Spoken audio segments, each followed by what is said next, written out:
भारत पाकिस्तान के बीच कोई normal match भी जंग से कम नहीं होता और अगर वो फाइनल हो तो फिर वो महायुद्ध बन जाता है। एक ऐसा ही फाइनल भारत पाकिस्तान के बीच खेला गया था 1998 में। एक ऐसा मैच जिसमें पहली पारी समाप्त होने के बाद पूरे क्रिकेट जगत ने कह दिया था कि अब पाकिस्तान की जीत पक्की हो चुकी है। अब चाहे भगवान भी आ जाए तो इंडिया ये मैच नहीं जीत सकता। और इसी वहम में घमंड में भरकर पाकिस्तानियों ने भारतीय दर्शकों और खिलाड़ियों की बेइज्जती तक करनी शुरू कर दी थी। लेकिन उस मैच का अंत कुछ ऐसा हुआ कि उस दिन पूरा पाकिस्तान खून के आंसू रोया था। इस वीडियो को पूरा जरूर देखना क्योंकि इस जैसा रोमांचक मैच आज तक भारत पाकिस्तान के बीच नहीं हुआ है। 18 जनवरी 1998 ढाका के शेरे बांग्ला स्टेडियम में सिल्वर जुबली इंडिपेंडेंस कप का तीसरा फाइनल खेला जाना था। पहले दो फाइनल में दोनों टीमें एक एक मैच जीत चुकी थी। मतलब ये मैच जो टीम जीतेगी ट्रॉफी उसी की होगी। भारत ने टॉस जीता और पहले गेंदबाजी करने का फैसला लिया। पाकिस्तान की तरफ से शाहिद अफरीदी और शाहिद अनवर बल्लेबाजी करने उतरे। शाहिद अनवर एक ऐसा खूंखार पाकिस्तानी ओपनर था जो इंडिया के खिलाफ तो सबसे ज्यादा रन बनाता था और अफरीदी उस समय नया नया आया था जो तूफानी बल्लेबाजी के लिए जाना जाता था। और भारत की तरफ से गेंदबाजी की शुरुआत कर रहे थे जवागल श्रीनाथ और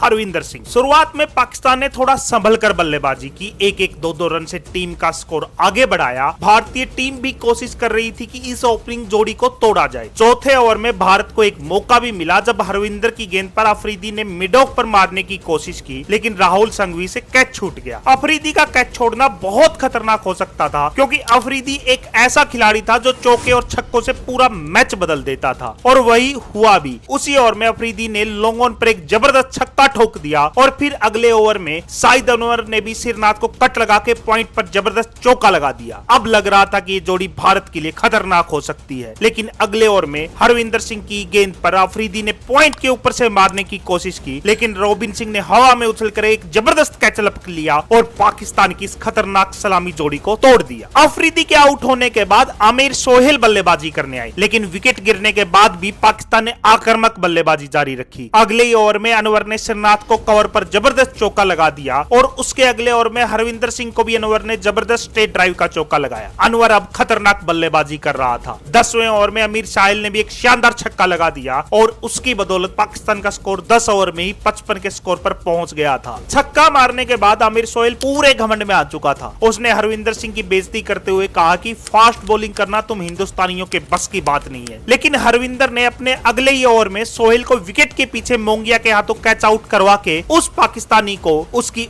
औकात याद दिला दी। पाकिस्तान का स्कोर 2 विकेट के नुकसान पर 66 रन पहुंच चुका था। अब बल्लेबाजी करने के लिए इजाज अहमद आया और दोनों ने मिलकर जबरदस्त बल्लेबाजी करनी शुरू कर दी। ये दोनों बल्लेबाज एक एक दो के साथ चौके भी ठोक रहे थे। 16वें ओवर में अनवर ने एक चौका लगा के अपनी 50 भी पूरी कर ली। अब वो 52 गेंदों पर 53 रन बनाकर बल्लेबाजी कर रहा था। 18वें ओवर में पाकिस्तान के 100 रन पूरे हो चुके थे और दोनों बल्लेबाज मिलकर अब भारतीय गेंदबाजों की जबरदस्त धुनाई कर रहे थे। हालांकि भारत को 27वें ओवर में एक मौका भी मिला जब सचिन की गेंद पर अनवर ने कट लगाने की कोशिश की और गेंद हवा में चली गई, लेकिन पॉइंट पर रॉबिन सिंह की जबरदस्त कोशिश के बावजूद कैच छूट गया। अब एजाज और अनवर भारत की गेंदबाजी के साथ खिलवाड़ कर रहे थे। मैदान में चौके और छक्कों की बारिश हो रही थी, साथ ही दोनों बल्लेबाजों के शतक भी पूरे हो चुके थे, इसलिए दोनों खुल के बल्लेबाजी कर रहे थे। साथ ही खराब रोशनी के कारण अब मैच 48 ओवर का कर दिया गया था। 45 ओवर में पाकिस्तान का स्कोर 291 पर पहुंच चुका था। आखिरकार 46वें ओवर की अंतिम गेंद पर एक छक्का मारने की कोशिश में अनवर आउट हो गए। अनवर ने 140 रन की जबरदस्त पारी खेली, लेकिन पाकिस्तान का स्कोर अब 296 पर पहुंच चुका था। अगले ओवर में इजाज अहमद भी 117 रन बनाकर श्रीनाथ की गेंद पर आउट हो गए, लेकिन पाकिस्तान अब बहुत मजबूत स्थिति में था। 48 ओवर में पाकिस्तान ने 314 रनों का स्कोर खड़ा कर दिया था। भारत को जीत के लिए 48 ओवरों में 315 रन बनाने थे और क्रिकेट इतिहास में आज तक ऐसा नहीं हुआ था। मतलब भारत को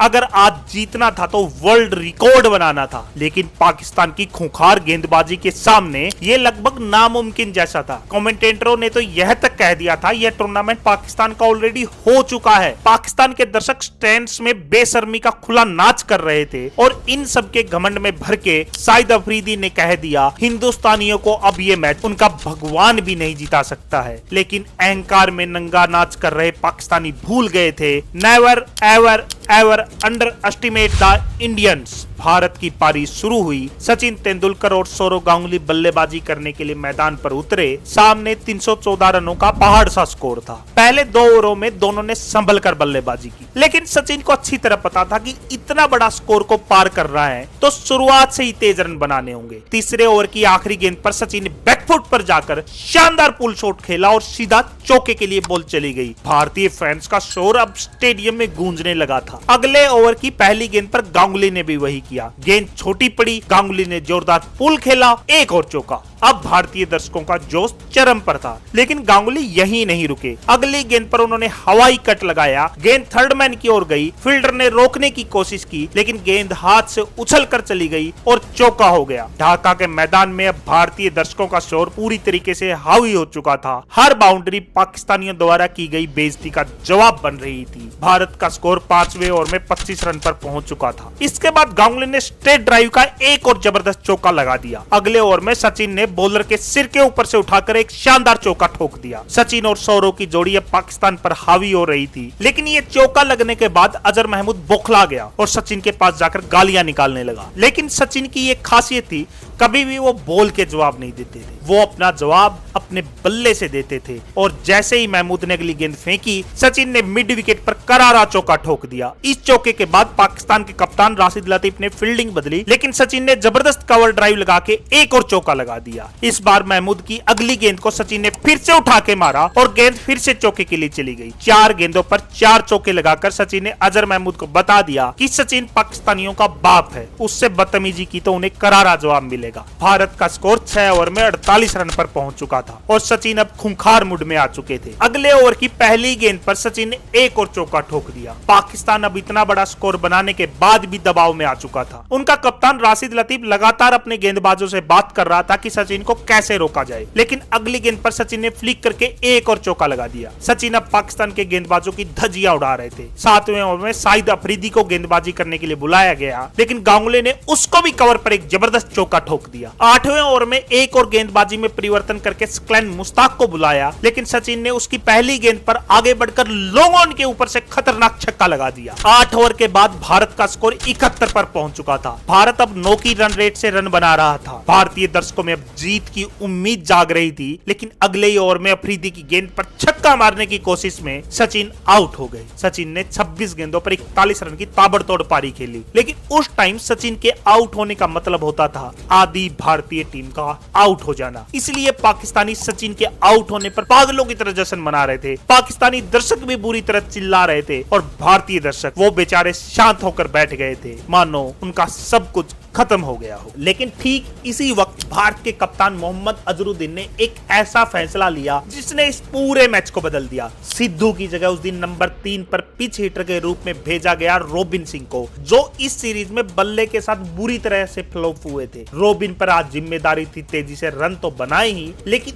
इस कोशिश में वो आउट भी ना हो। और दूसरे छोर पर सौरव गांगुली भी पूरी तरीके से अब सेट हो चुके थे। गांगुली ने 10वें ओवर में मुश्ताक को एक जबरदस्त चौका लगा दिया। गांगुली स्पिन के जबरदस्त खिलाड़ी थे। जैसे ही वो स्पिनरों को देखते थे, उनके चेहरे पर एक अलग ही मुस्कान होती थी। 10 ओवर के बाद भारत का स्कोर 84 पर पहुंच चुका था। उस दौर में पावर प्ले 15 ओवर का होता था। आमतौर पर उसमें सिर्फ तेज गेंदबाज ही गेंदबाजी करते थे, लेकिन आज हालात अलग थे। सचिन की ताबड़तोड़ बल्लेबाजी ने पाकिस्तान के तेज गेंदबाजों को मैदान से हटने पर मजबूर कर दिया और अब गेंदबाजी संभाल रहे थे स्पिनर्स। 11वां ओवर लेकर आए शाहिद अफरीदी, लेकिन उनकी पहली गेंद छोटी पड़ गई। गांगुली ने मौका नहीं छोड़ा, बैकफुट पर जाकर जबरदस्त पुल शॉट खेला और चौका जड़ दिया। उस दिन दादा बिल्कुल अलग मूड में बल्लेबाजी कर रहे थे। अगली गेंद पर उन्होंने कदमों का इस्तेमाल किया, आगे बढ़े और अफरीदी के सिर के ऊपर से गेंद को सीधा उठाकर एक और चौका जड़ दिया। गांगुली के हर शॉट पर अब भारतीय दर्शकों का शोर ढाका के स्टेडियम में गूंजने लगा था। भारत की रन रेट अब 8.67 की थी और आस्किंग रन रेट 6 से नीचे आके 5.94 की रह गई। अगले ओवर की पहली गेंद को गांगुली ने फिर से बाउंड्री के बाहर भेज दिया और इसी के के साथ भारत के 100 रन भी पूरे हो गए, वो भी महज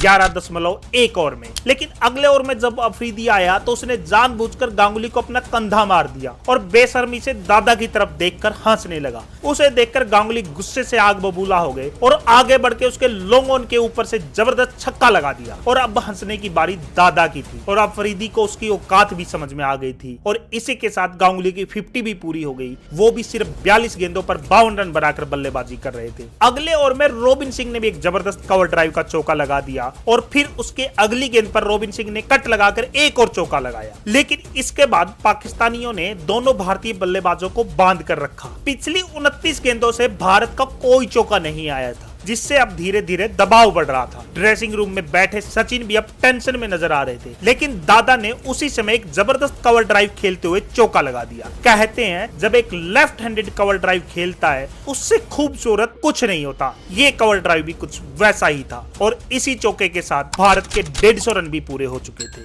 24वें ओवर में रॉबिन सिंह ने भी एक छक्का ठोक दिया। हालांकि ये लॉन्ग ऑन पर कैच भी हो सकती थी, लेकिन फील्डर ठीक से जज नहीं कर पाए और गेंद उसके हाथों से उछलकर उसके सिर के ऊपर से छक्के के लिए चली गई। 24 ओवर के बाद भारत का स्कोर 179 हो चुका था। भारत को जीत के लिए बचे हुए 24 ओवरों में 136 रनों की जरूरत थी। आस्किंग रन रेट 5.6 की रह गई थी, मतलब मैच अब भारत की पकड़ में आ रहा था। 29वें ओवर में इजाज अहमद ने रॉबिन सिंह को एक और जीवनदान दे दिया। दादा और रॉबिन सिंह मिलकर पाकिस्तानियों की जबरदस्त धुनाई कर रहे थे और साथ साथ जबरदस्त सिंगल्स भी ले रहे थे। रॉबिन सिंह विकेट्स के पीछे बहुत तेज भागते थे। जब तक गांगुली एक रन पूरा करते थे, रॉबिन दूसरे रन के लिए आधी विकेट तक आ लेते थे। हालांकि इसी वजह से गांगुली काफी थक भी गए थे, लेकिन यह एक कारण भी था कि लगातार रन बन रहे थे। बिना चौके के भी भारत का स्कोर मूव कर रहा था और पाकिस्तानी टीम पूरी तरीके से दबाव में आ चुकी थी और इसी वजह से विकेट ना गिरता देख पाकिस्तानी बेईमानी पर उतर आए। अफरीदी की गेंद पर गांगुली ने कट करने की कोशिश की। गेंद बल्ले से काफी दूर से विकेट कीपर राशिद लतीफ के हाथों में गई, लेकिन बेईमान पाकिस्तानियों ने ऐसी अपील की जैसे गेंद बल्ले से लगी,